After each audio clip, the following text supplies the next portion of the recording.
All right, class, so this is the second video in this series for solving limiting reactant problems in solution.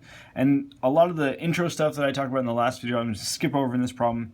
And then, just sort of walk through this one. This one's a little bit more difficult, so I think this is the harder version of this problem. So the first thing I'm going to do is figure out what these words mean. So potassium bromide, KBr, that's going to be aqueous, is dissolved in silver nitrate, so that's going to be AgNO3, also aqueous.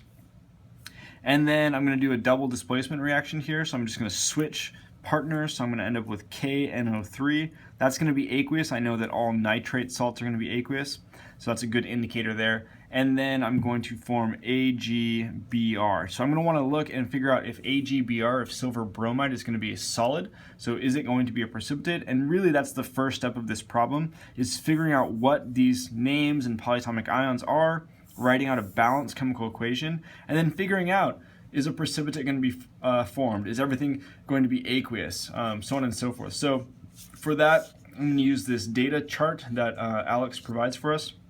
So I'm going to look up silver, and then I'm going to look for bromide. No, that is not going to be soluble. So I know that that's going to be a precipitate. It's going to be a solid, right? So the next step is to figure out sort of how many moles of each thing that we're going to have. 2.61 grams of KBr, and then 150 milliliters and 64.0 millimolar. So again, that millimolar, it's sort of a unnerving thing to see, but it's actually really easy to deal with, which we'll do in just a second. The first thing though, KBr, 2.61 grams of KBr times 1 mole over 119 grams is equal to 0.0219 moles of KBr. And then for the silver nitrate, so 64 millimolar, if we wanted to write that out, 1 molar would equal 1,000 millimolar. So that's going to be an easy way for us to see how to convert that, essentially. So that's going to end up equaling 0.064 molar. The one way to think about this is if you had grams to milligrams, 1 gram would be 1,000 milligrams. And that prefix, milli, we're going to treat it the same way every time. And we should be able to be comfortable figuring this out on our own, right? So 0.064 times 0.150, right? Just like here, milliliter to liter, I'm going to divide by 1,000 to get to liters. I'm going to divide by 1,000 to get to molar. It's the exact same thing. So this is going to end up giving me 0.0096 moles of my silver nitrate. So now in this case, this is going to be my limiting reagent, right? Limiting. So since this is my limiting reagent, I'm going to have excess KBr, and I'm looking in this case for the bromide anion.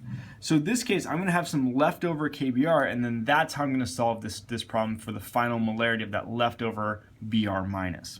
So the next thing that I would do, since this silver nitrate is limiting, I'm going to take 0.0219 moles of KBr, which is really my moles of Br minus as well, right? That's going to completely dissociate, so the moles of KBr are going to equal the moles of Br minus. I'm going to subtract 0.0096, and that gives me 0.0123 moles of KBr, or really Br minus, that are going to be left over. So this is the leftover or excess. Now that I have this number of moles, I'm looking for the molarity, so I need to figure out the moles per liter. So the last thing I'm going to do is I'm just going to take 0.0123 moles of Br minus, and I'm going to divide that, by 0.150 liters, and I get a value of 0.0822 molar Br minus. So that is really my final answer. It says here, be sure to use the correct number of significant figures. So here, let's write in our number here, 0.0822 molar.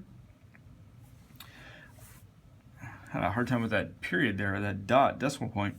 And so it says, be sure to your answer is the correct number of sig figs.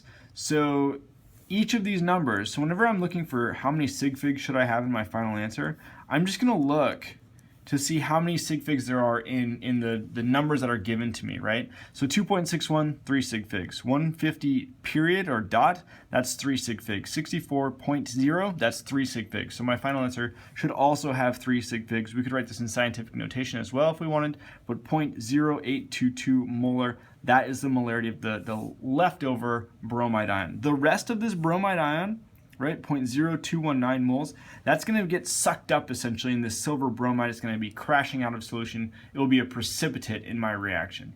All right, so this is the second version of this question. There's obviously a lot of different versions, and in the first video, if you feel like I skipped over some stuff in this one, watch the first video, and it's a little bit more in depth in the process of this problem. All right, hope that helps.